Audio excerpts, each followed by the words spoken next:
Tak já pojedu na kurz do Prahy, jsem nervózní a Míra mě tady podporuje, že to bude v pohodě, že to je prostě jenom ta počáteční nervozita, že neznám ty lidi. A tak, že jedu poprvé, takže jdem na to.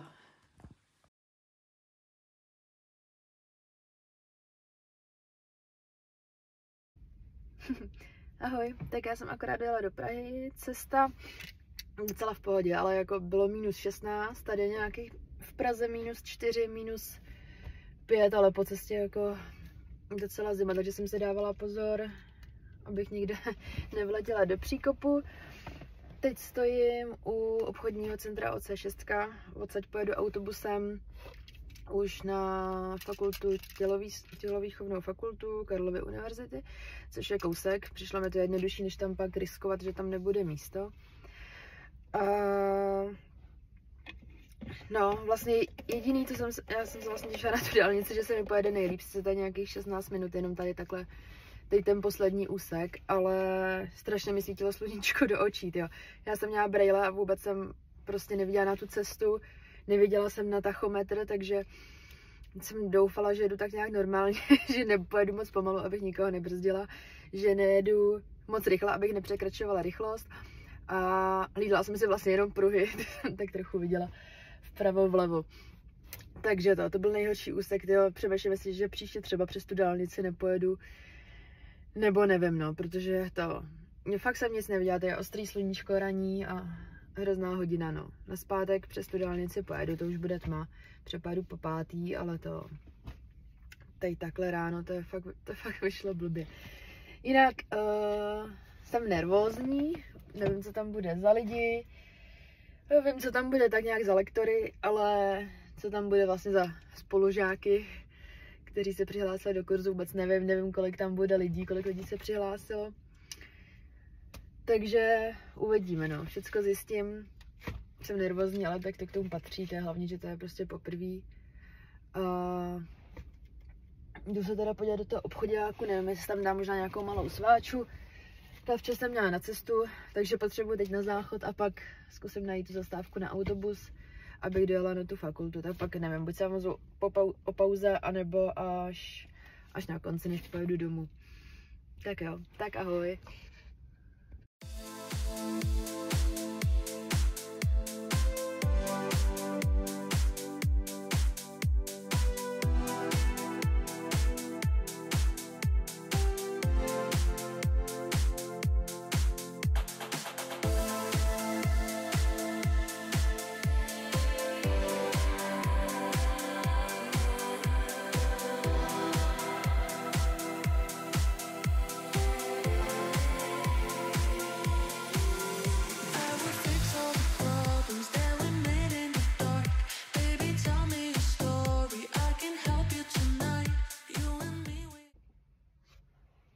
Ahoj, tak už je druhý den, je neděle a já jdu zase znova na kurz výživy. Dneska jsem jela až před fakultu, protože jako nebylo to špatný parkovat v tom obchodním centru a pak si dojet autobusem, ale zbytečně to zabralo třeba 3/4 hodiny navíc, protože vlastně jsem musela jít na ten autobus, dojet sem a ještě to pak bylo, nevím, 10 minut pěšky sem k té fakultě, tak jsem si říkala, to radši pojedu o 5 minut navíc prostě autem a dojedu k té fakultě přímo. Takže dneska jsem to takhle udělala a v pohodě.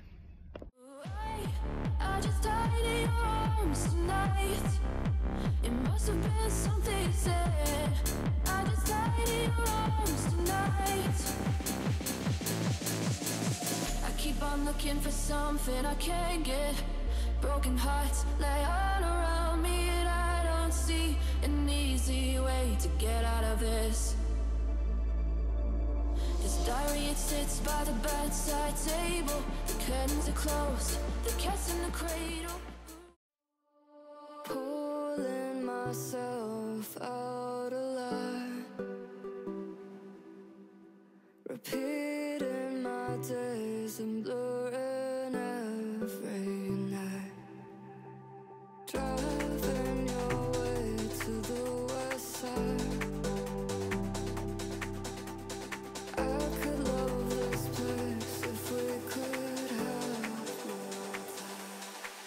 Just need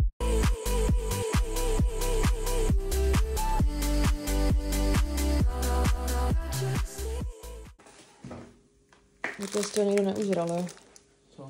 Jsi to někdo neužral, jo? Nebo co kontroluješ? No, že je rozmačkaný protein. Aha. A magnésko.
For your car, every traffic light, catching your face passing by. I could love this place if we could have more. Ahoj, takže čeká mě další víkend kurzu výživáře v Praze, takže teď nevím, se říká druhý nebo třetí víkend. Druhý víkend, třetí den to je vlastně. Takže jdu do Prahy, zkusím zase jinou cestu, jsem zkoušela asi 3 různý, teď zkusím přes Mladou Boleslav, uvidíme, kudy se mi ve výsledku pojede nejlíp, tak potom budu jezdit. A je docela zima, ale vzala jsem si na cestu kafe, tak se zahřeju. Autíčko se mi za chvilku vytopí a těším se, jinak všichni spí. Je ještě brzo, je kolem 7:30, takže se zatím mějte. Ahoj. Ahoj, tak jsem v Praze a tahle cesta mi přišla nejlepší. Bylo to jakoby nejdelší úsek přes dálnici. Jelo se dobře, nesvítilo mi sluníčko do očí, jak na těch jiných dálnicích, na těch jiných úsekách, co jsem měla minulý víkend. Takže mě čeká další den. Mám půl hoďky ještě teda rezervu, takže půjdu dovnitř, skočím se na záchod, tam si možná nějakou svačinu. 1,5 hodiny jsem jela, takže to se mi zdá docela v pohodě. A jak je víkend, tak ani nejelo tolik aut. A jinak vlastně ten minulý víkend, to se vám to tolik nestihla říct, takže potom udělám asi nějaký shrnutí, jak se mi to líbí, jak to probíhá, jaký tam jsou lidi. Ale není na to čas, teďka jsem v jednom kole v týdnu tréninky, škola, no cashby. Tréninky, práce, nějaká příprava jídla, nákupy, úklid a tak, ty běžné věci a o víkendu vlastně jezdím do Prahy, což mi zabere celý dny. Takže na to pokusím si udělat čas. No a těším se, zase to bude něco nového. Nevím, jestli to bude vidět, ale jo, za mnou je vlastně Univerzita Karlova, tělovýchovná fakulta. Takže tam se chystám. Tak ahoj.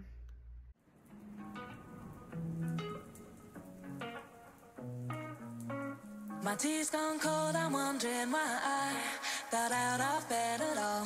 The morning rain clouds up my window, and I can't see it all. And even if I could, it'll all be grey. But your picture on my wall, it reminds me that it's not so bad, it's not so bad. High highs, low lows, I'm feeling every emotion. We toxic, Lord knows. You're distant, but too close. On the other. For feeling like this, on the surface, saw my name on a list. I try to be discreet, but then blow it again. I've lost and found, it's my final mistake. He's loving by proxy. It sucks. You the best and the worst I had. But if you there when I wake up, then it's not so bad. My tea's gone cold, I'm wondering why. Ahoj, tak jsem zase v Praze, je neděle. Další den, ale ne žádný, ale prostě to pokračuje. Ale jdu dovnitř, jsem možná chtěla říct, protože potřebuji strašně na záchod po té cestě, krásně svítí sluníčko. Ráno jsem teda musela škrábat, ale nevadí, cesta byla v pohodě. Takže jdem na to.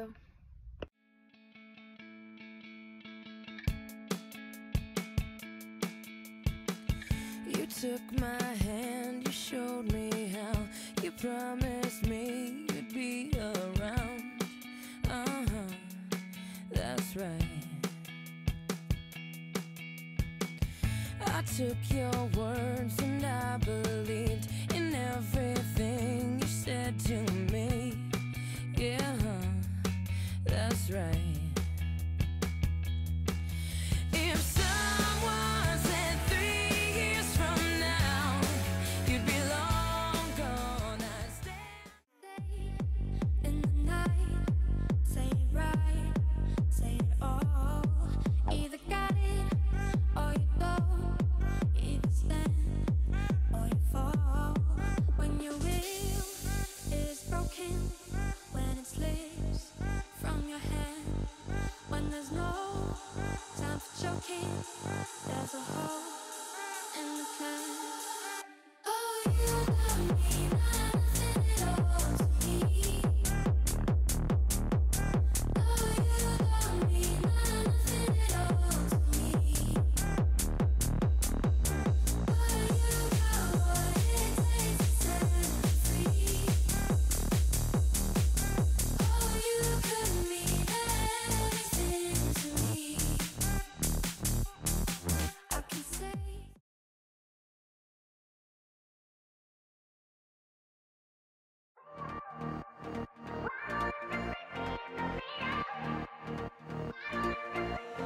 Take a seat, right over there, sat on the stairs, there you leave. The captain's up there, and I'm unaware of just how we got into this mess. Got so aggressive, I'm no weak man, I got intentions. So pull me closer, why don't you pull me close? Why don't you come on over, I can't just let you go. Oh, baby, why don't you just leave me in the middle? I'm losing my mind, just a little. So why don't you just leave me in the middle? better, 'cause you said forever and ever. Who knew?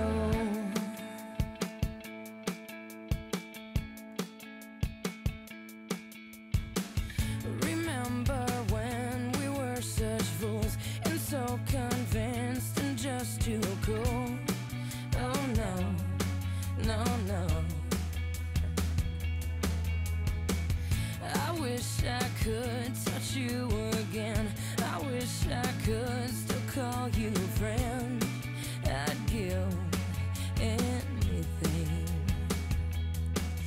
When someone said count your blessings now, for they're long gone, I guess I just didn't know how. I was all wrong, but they knew better. Still you said forever and ever. Who knew? Yeah. I'll keep you locked in my head until we meet again. Until we meet again. And I won't forget you, my friend. What happened? If someone said 3 years from now you'd be long gone, I'd stand up and punch.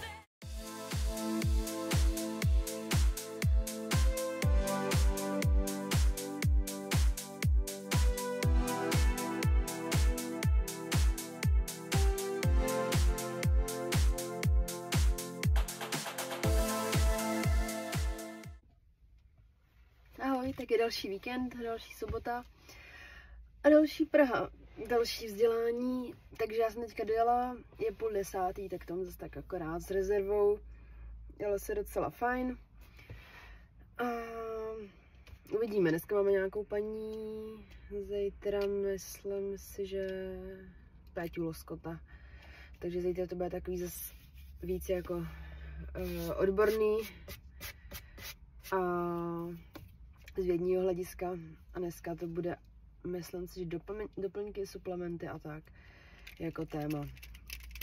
Takže dobrý, těším se, mám trošku rýmu, takový nepříjemný, ale co se dá dělat, není to nic hroznýho, dá se to přežít. Aspoň se můžu jet, nemám nic vážného, takže rýma blbá, jenom to je prostě otravný. Takže milion kapesníků a nahlas se tedy slyšet. Tak ahoj.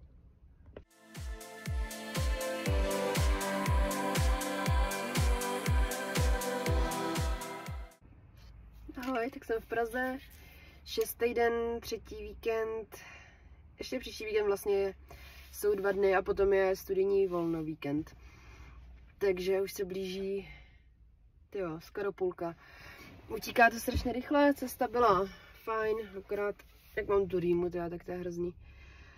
Možná by bylo lepší odpočívat, ale zase nechci nic promeškat, protože se to pak blbě doučuje.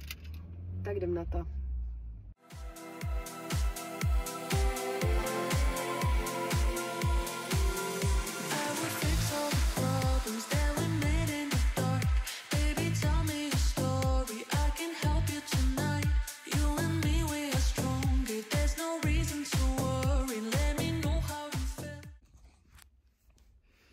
Takže ještě, jak jsem slíbila, nějaký základní shrnutí k tomu kurzu. Asi řeknu jenom nějaký základní informace a kdyby vás cokoliv zajímalo, tak se můžete zeptat v komentářích. A já na to odpovím, protože si myslím, že tak nějak základní informace vždycky nějaké informace jsem řekla, když jsem přijela do té Prahy, tak na těch krátkých sestřičkách. Ale můžete se na cokoliv zeptat. Jinak to základní je vlastně, že to je kurz výživové operace, pořádá to Fitness Institute. Tenhle kurz mají v Praze i v Brně. Já teda jezdím do Prahy, protože to je blíž takhle ze severu, 1,5 hodiny to mám tu cestu autem. Takže se to dá. Je to sobota, neděle, skoro každý víkend během 2 měsíců. A vlastně na konci kurzu člověk dostane certifikát o ukončeném vzdělání a může si ještě udělat závěrečnou zkoušku, z který potom taky dostane certifikát a je to vlastně akreditovaný ministerstvem školství. Takže já si tu zkoušku chci udělat, i když je vlastně výživářský poradce volná živnost, takže člověk může si jít udělat živnost a nemusí mít žádný certifikát ani o vzdělání, ani žádnou zkoušku ukončenou. Což je docela jako ubohý, protože to v podstatě může dělat každý. Takže dobrá rada, když jdete si hledat výživovýho poradce, tak je dobrý se zeptat vždycky aspoň na něco. Furt je lepší, aby měl nějaký kurz, i když třeba kratší, než aby prostě neměl nic. Měl jenom tu živnost bez certifikátu, bez vzdělání, bez kurzu. Takže to je jenom takový tip. Potom samozřejmě záleží, může být člověk, který se tomu věnuje, nemá ani jako kurz, ale je lepší než nějaký poradce vlastně po ukončeném kurzu, to zase jo. Ale vždycky je prostě asi podle mě lepší mít nějaký jakoby důkaz, protože je lepší. Už se to zase zamotávám. Ne, chtěla jsem říct asi, že je lepší, když máte takhle potvrzení, že člověk má nějaký ty basic znalosti a nedělá prostě jídelníčky jenom, že si to někde stáhne, okopíruje a pošle vám to. Ale takhle aspoň ten kurz nebo ta zkouška tak svědčí o tom, že ten člověk nějaký ty základní znalosti dostal. Takže to je k tomu, jak to trvá, jak se to ukončuje. Je nás tam asi 40 lidí, většina jsou holky, myslím si, že tam je třeba 5 kluků. Ale to je úplně jedno. Jinak tam jsou v pohodě lidi. Všichni prostě zajímá to stejný, takže bavíme se hlavně o výživě, o zdravém životním stylu a rozumíme si, což je fajn, že jsem taky vlastně poznala nový lidi, našla si kontakty a tak. Jinak mě to baví mě to ještě víc, než jsem jako čekala. Trošku jsem se bála toho, že to vlastně budou jenom takové jakoby základní informace, který vím a že se tam tolik toho nového prostě nenaučím. Ale je to hodně jako obsáhlý a vlastně chodí se tam i jako hodně do detailu, aby to tomu prostě člověk rozuměl, aby věděl, jak co funguje. Hodně mi přijde, nevím, jestli je jenom teda jakoby tenhle náš kurz, ale přijde mi, že se prostě hodně ptáme, protože jsme do toho tématu všichni zapálení, což je taky super, že prostě to není jenom, že bychom poslouchali, získávali ty informace, ale že se prostě ptáme na různé věci, co nás tomu napadá, s čím jsme se setkali, buď třeba u kamarádů, u sebe a mi přijde jako docela do hloubky a i dostáváme spoustu zkušeností od těch lektorů. Taky mi ještě přijde super, říkala jsem, že to bude krátký, ale teďka jsem se trošku rozkecala, když mě takhle napadají ty věci postupně. Ještě mi přijde super, že vlastně tam máme těch lektorů víc. Každý k tomu má trošku jiný jako přístup. Od každého se prostě dozvíme něco jiného a je dobrý, že každý nám vlastně přednáší jiný téma samozřejmě, ale každý vlastně přednáší to, čemu prostě rozumí nejlíp nebo čemu se víc věnuje a je fajn vlastně si od každého takhle něco poslechnout, zjistit, vyzobat si vlastně to, co je pro nás zajímavé, to, co využijeme a poslechnout si takhle jakoby těch lektorů víc, protože každý na to třeba nahlíží trošku z jiné strany, má maličko jiný přístup, má jiné zkušenosti, což mi přijde jakoby perfektní, že těch lektorů je fakt víc, kteří nám něco přidávají, nebo na něco přidávají nám to hodně. Takže jsem vděčná a blíží se už i ta zkouška, takže si prostě budu muset učit, protože máme vlastně jako materiál máme skripta, který mají přes 200 stránek, takže jsou hodně obsáhlý.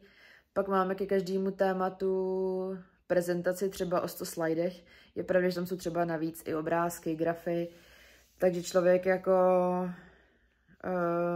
vlastně nemusí umět každý slide, že jo? Protože na každém slajdu jsou jakoby informace k učení, ale někdy tam jsou prostě jenom zajímavosti, příklady a tak. Takže skripta, prezentace a potom k tomu mám ještě vlastně popsaný skoro celý sešit s vlastníma poznámkama. A navíc vlastně, když jsem se učila, už jsem se snažila trošku si to jako procházet, tak si vlastně k tomu ještě dohledávám nějaké informace navíc, protože když tam je třeba nějaký slovíčko v závorce, tak já to prostě neumím jakoby nechat být, mě prostě zajímá, co to je, musím tam mít ty spojitosti, jinak se prostě, já se nemůžu učit, jakoby, že si to přečtu a vlastně zapamatuju si to, nebo že bych se to snažila prostě naučit naspamět bez toho, aniž bych tomu rozuměla. Což je dobře, ale strávím prostě potom víc času u toho učení.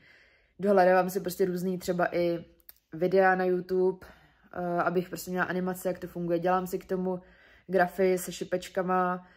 Nahrávala jsem si i vlastně jako hlasovky, že třeba když pojedu, nevím, do práce, takže si to prostě pustím jako podcast, abych to poslouchala, což jsem ještě jako si neposlechla zpětně kvůli mému hlasu.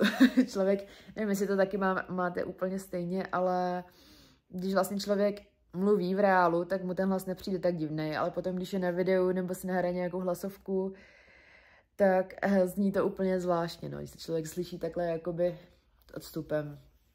Nevím, jestli mě takhle slyší i ostatní, a nebo to prostě zkresluje ten mobil, že jo, nebo to video. No ale to je zvláštní, ale to jsem úplně odbočila jinam. Takže tohle je asi takový základní k tomu kurzu. Jinak jsem ráda, že jsem se pro něj rozhodla. 100%. Nalituju toho, že jsem do toho šla. A kdyby vás ještě napadly nějaké otázky, tak se ptejte v komentářích nebo mi napište na Instagramu. A další otázky, když tak zodpovím. Tak se mějte hezky. Ahoj.